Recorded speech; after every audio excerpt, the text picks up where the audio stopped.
Update ba yung cellphone ko sa'yo? Hindi mo ah.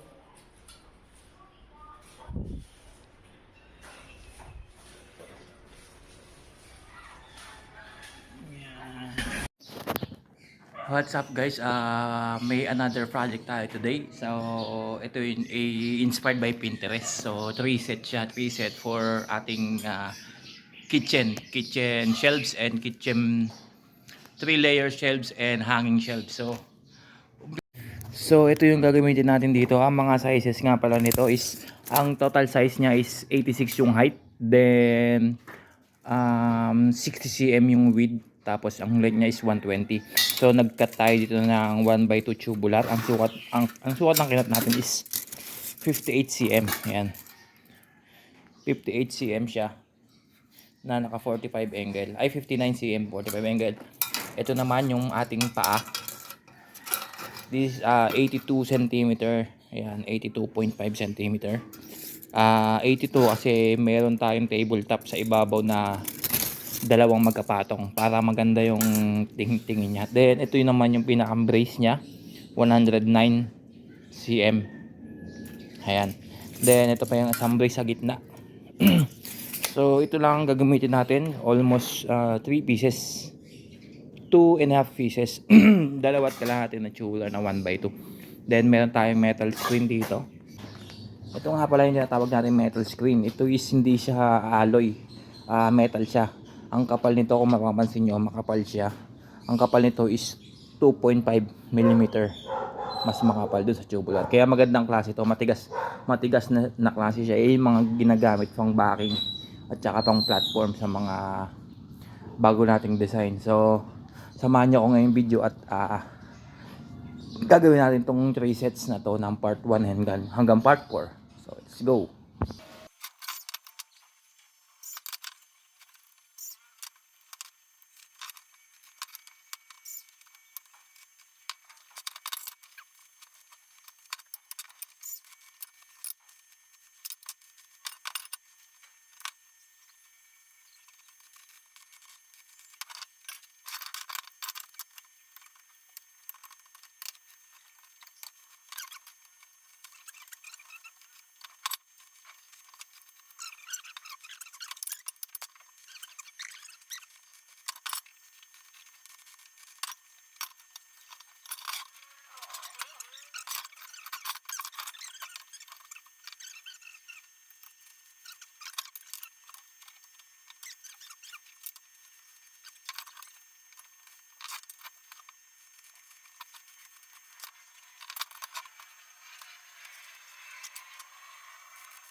So, ito na yung finish niya. Ayan, ayan yung finish na full weld natin. May kulang yan, may screen pa yan sa likod na lalagyan natin. Then, ito na yung sunod na video natin. Nilalagyan natin ng screen yan. Ayan yung sinasabi kong diamond screen na 2.5 millimeter yung kapal ng screen. Kung mapapansin nyo, same sila ng aluminum pero mas makapal siya kasi steel siya. Ayan, yun, let's go!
Then, ito na yung finish niya. Nakalaminate na yung mga wood panel natin para dyan sa 3-layer shelves na yan. Kung mapapansin nyo, makapal yung pinakang ibabaw niya kasi noble natin siya ng marine.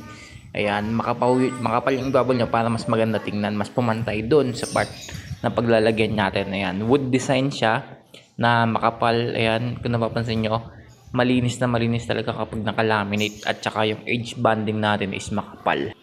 And please subscribe my YouTube channel and click the notification bell para sa mga marami nating video. And ito na yung finish niya and let's go! Thank you for watching.